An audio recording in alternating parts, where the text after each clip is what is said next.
दोस्तों ये डब्बा घटिया फ़िल्में देखते देखते 350-400 रुपए की जिनकी वैल्यू 4 रुपए की भी नहीं है। मैं सोच रहा था कि कमल हासन की ठग लाइफ देखने जाऊं क्या, पर उस फिल्म के बारे में जैसी भयानक खबरें मुझे मिल रही हैं, मैंने सोचा कि मैं वो नहीं करूंगा। और आप लोगों के प्यार ने जो मुझे 1000+ यूट्यूब फॉलोअर्स पे पहुंचाया है, और मुझे ऐसा लग रहा है जैसे मेरे 10 लाख फॉलोअर बन गए हैं। Thank you for that. मैंने सोचा कि आज मैं एक ऐसी क्लासिक फ़िल्म के बारे में बात करूं जो मुझे काफ़ी अच्छी लगती है और मेरे दिल के काफ़ी करीब भी है। फॉर इट्स एक्टिंग, उसकी एक रियलिस्टिक टाइप शूटिंग, मसाला फ़िल्मों के पैरामीटर में। ये फ़िल्म आई थी 1971 में, धर्मेंद्र, विनोद खन्ना और आशा पारिक की फ़िल्म मेरा गांव मेरा देश। उस ज़माने में इस फ़िल्म ने लगभग 6 करोड़ रुपए कमाए थे, जो अगर आप गूगल वगैरह पे जाके निकालें उस ज़माने के 6 करोड़ की वैल्यू, तो वो आपको कुछ 125 करोड़ टाइप दिखाएंगे। मेरा मानना है कि आज के ज़माने के हिसाब से कम 250-300 करोड़ रुपए एक फ़िल्म कमाती अगर आज के ज़माने में होती। इससे भी बड़ा डिफरेंस कि ये वो ज़माना था जब सुपरस्टार और प्रोड्यूसर अपनी ही टिकटें खरीदते नहीं थे। फिल्म चली तो चली, नहीं तो ईमानदारी से उनमें जिगरा था कि फ्लॉप हो गई बोल देते थे। ये फिल्म इसकी कहानी ना आपको सुन के लगेगा कि किस फिल्म की कहानी सुना रहा हूँ मैं। एक गांव है जिसमें डाकू जब्बर सिंह, नॉट गब्बर सिंह, जब्बर सिंह का टेरर है। ये रोल किया था विनोद खन्ना ने। और एक हाथ कटा हुआ फौजी है, उसका नाम है जसवंत सिंह। ये रोल किया था जयंत ने, जो अमजद खान, जो आगे चल के गब्बर सिंह बने शोले में, उनके फादर हैं। और वो बुलाते हैं इस जेब कतरे छोटे मोटे चोर उचक्के को अपने गांव में कि उसे रिफॉर्म कर सकें।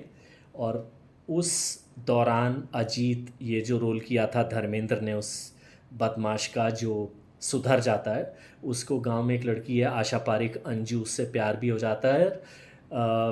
जब्बर सिंह अंजू के बाप पटेल को मार देता है, क्योंकि पटेल जब्बर सिंह के खिलाफ गवाही देने वाला है उससे पहले जो गांव में एक आदमी को मारा है जब्बर सिंह ने, उसके लिए। और फिर ये अजीत और ये उसका एक हाथ टूटा हुआ कटा हुआ मेंटर दोनों मिलके डाकुओं से लड़ते हैं, जिसमें एक पॉइंट पर ये मेंटर, ये जसवंत सिंह भी मारा जाता है। और फिर एक बहुत ही इंटरेस्टिंग और उस ज़माने के हिसाब से एक टेक्निकली बहुत ही रियलिस्टिक ढंग से शूट किया हुआ एक 20-22 मिनट का क्लाइमैक्स है कि एक गांव है जिसकी गलियों में डाकू घूम रहे हैं, और एक गुरिल्ला स्टाइल से अजीत एक एक करके सारे डाकुओं को मारता है। जब मैंने पहली बार ये क्लाइमैक्स देखा था, उस वक्त मेरी उम्र शायद कुछ 15-16 साल की रही होगी। तो मैं अगर एक एडल्ट नहीं था तो एक छोटा बच्चा भी नहीं था। लेकिन वो जो क्लाइमैक्स था उसने मुझे डराया, क्योंकि धर्मेंद्र एक अंडरडॉग की तरह आ रहे थे उस फिल्म में।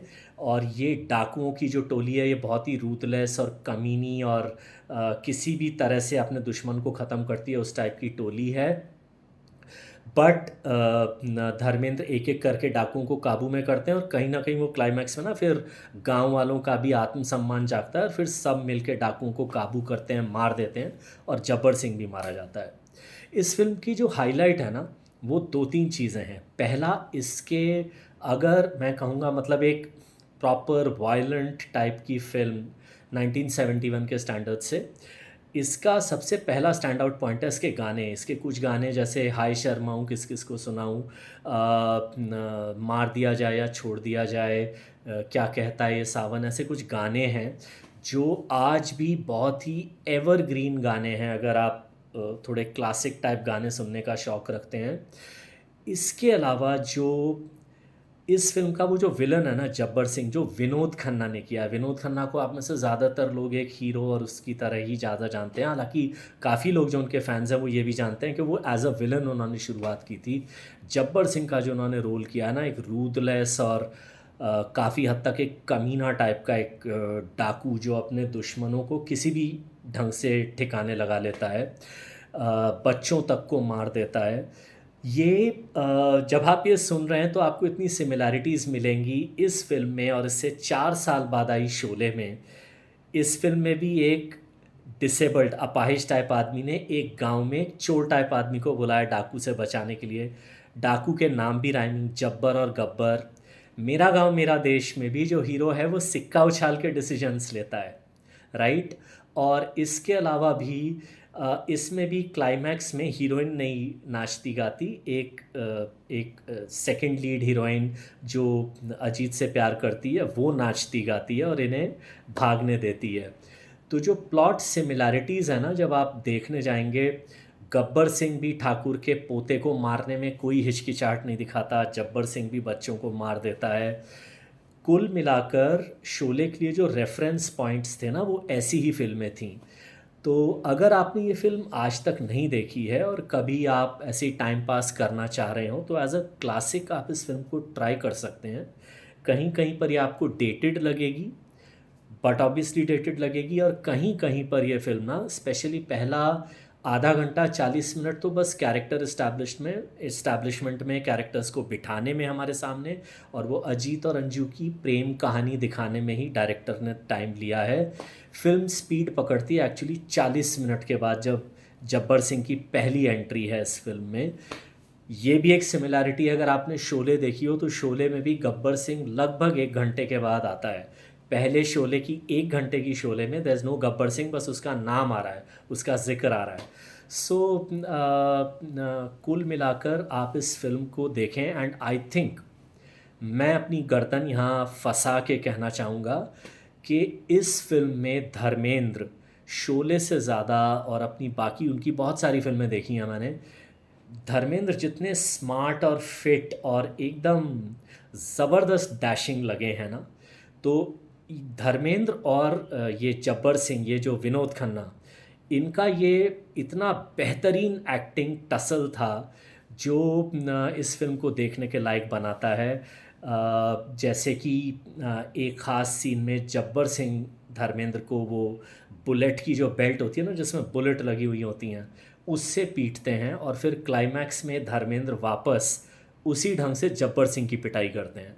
ये बहुत ही मतलब एक उस ज़माने की फ़िल्मों में ये कुछ स्टाइल होता था। तो आप लोगों में से जो लोग क्लासिक फ़िल्में और जिनके अंदर थोड़ा पेशेंस है ना ऐसी फ़िल्में देख लेने का, उनको ये फ़िल्म शायद देखने के लायक आज भी लगे। बट मुझे लगा कि मैं रिपीट कर दूं कि ढक्कन छाप फ़िल्मों को देखने या उनके बारे में बात करने से बेटर मुझे लगा कि आज मैं इस फ़िल्म के बारे में आपसे बात करूं। तो थैंक यू, और यूट्यूब पे मेरा ऐसे ही सपोर्ट करते रहिए। मेरा आपसे वादा था कि मैं एक बार 1000 हो गए तो फिर मैं कभी ये बातें नहीं करूँगा। आपका मन करे आप लाइक सब्सक्राइब करिए, अदरवाइज़ ऑल्सो मेरे पास 1000 ऐसे लोग हैं जो मेरी बातों को ऑर्गेनिकली सुनते हैं, पसंद करते हैं। For that absolute thank you from the bottom of my heart.